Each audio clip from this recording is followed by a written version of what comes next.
Hello, welcome to Living English.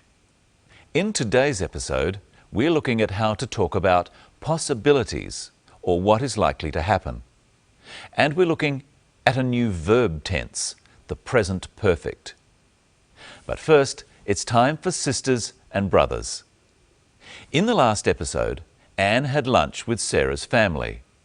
Now Anne and Sarah are having a talk.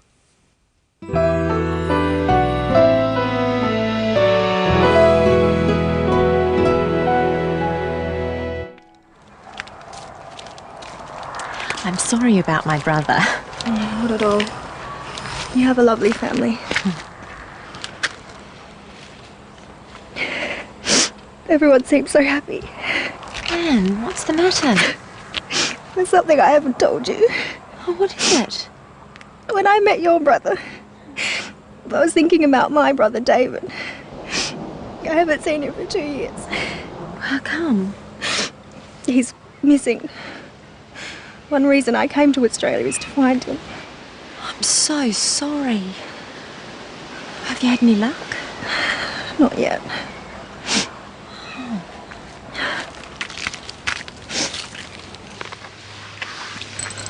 I've hired a private investigator. Oh, goodness. Do you think you'll find him? Perhaps. I don't know. It's been a long time since David last called. What do you think's happened to him? Have you any idea? I really don't know.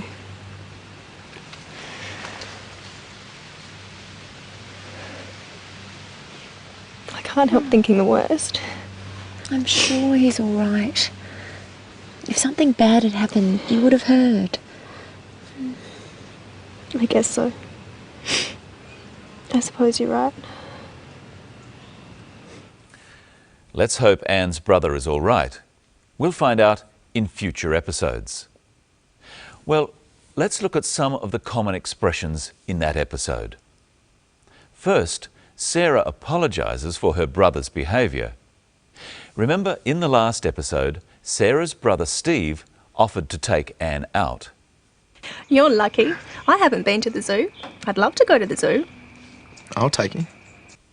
Sarah thinks Steve was a bit rude, so she apologizes. She says she is sorry about his behavior. I'm sorry about my brother. Not at all. You have a lovely family. Sarah says she is sorry about her brother. Practice with the clip. I'm sorry about my brother. Not at all. You have a lovely family. Anne says, not at all. She means Sarah shouldn't worry. She's not upset or offended. Remember, in a previous episode, we looked at the phrase, don't mention it. Not at all is another way of saying, don't mention it. Practice with the clip. I'm sorry about my brother. You have a lovely family. Anne tells Sarah she is looking for her brother who is missing.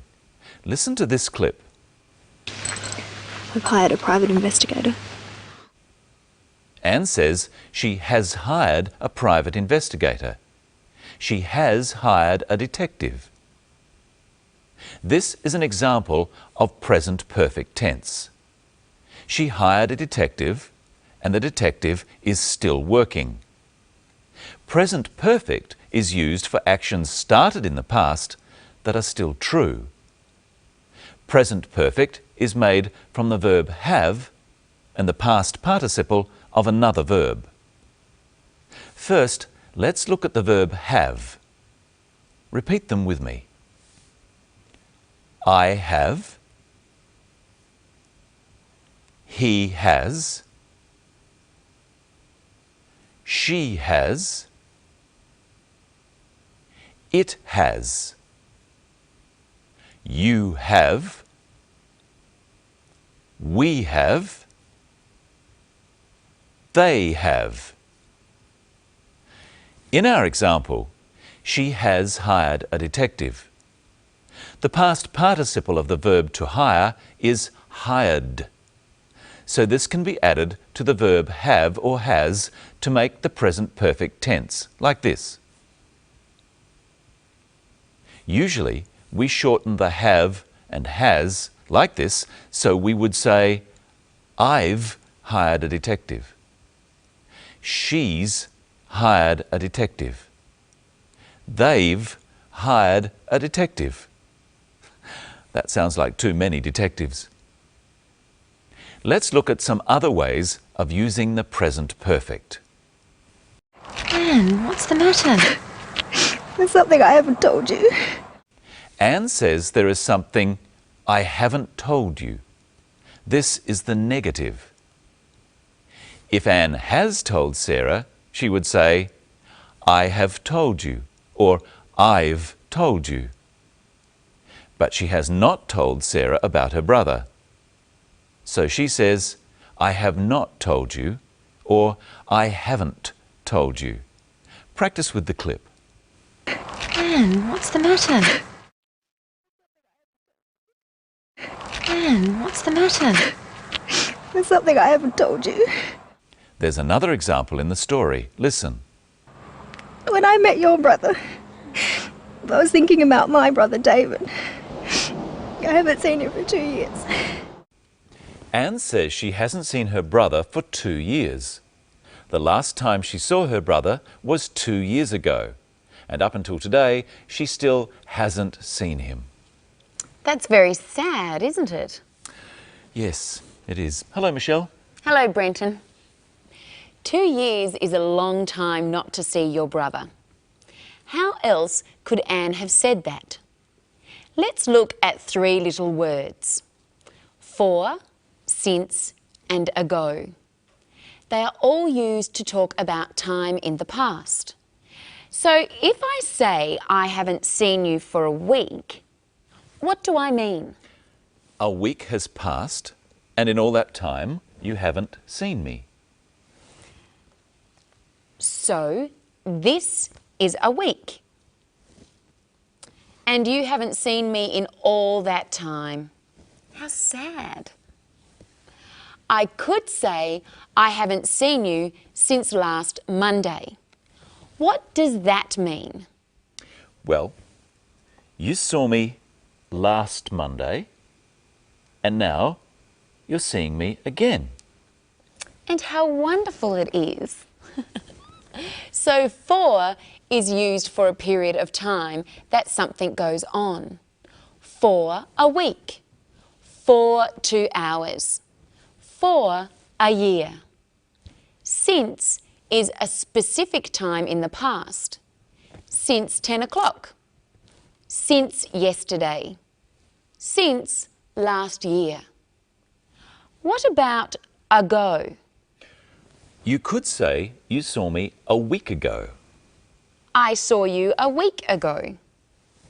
Ago refers to a length of time before the present. So we could say 2 hours ago. If it's 12 o'clock now, what time was it 2 hours ago? That would be 10 o'clock. And if it's Monday today, what day was it 2 days ago? Saturday. Exactly. Now, today we're going to look at some more very useful words. First, let's see another clip, and my question is, does Anne think the detective will find her brother? Do you think you'll find him? Perhaps. I don't know. Does Anne think the detective will find her brother? She doesn't know. How does she tell us this? She says, I don't know. Does she think he might? Well, she thinks it's possible. She says, perhaps. Perhaps is a very useful word. It means you don't know. It is possible. There are a number of words and phrases in English like this.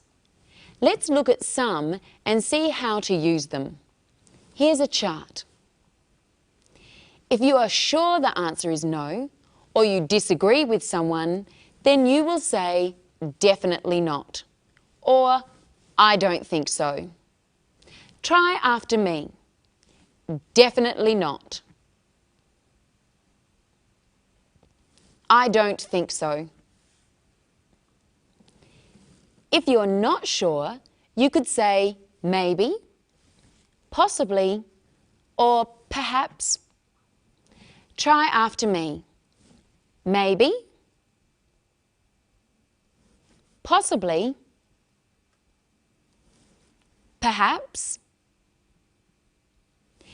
If you agree but not strongly, you could say, I suppose so, or I think so, or I guess so. But if you definitely agree, then you would say, definitely, I'm sure. See if you can hear some of these words in the clip. What do you think's happened to him? Have you any idea? I really don't know.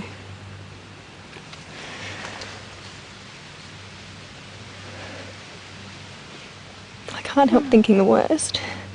I'm sure he's all right. If something bad had happened, you would have heard.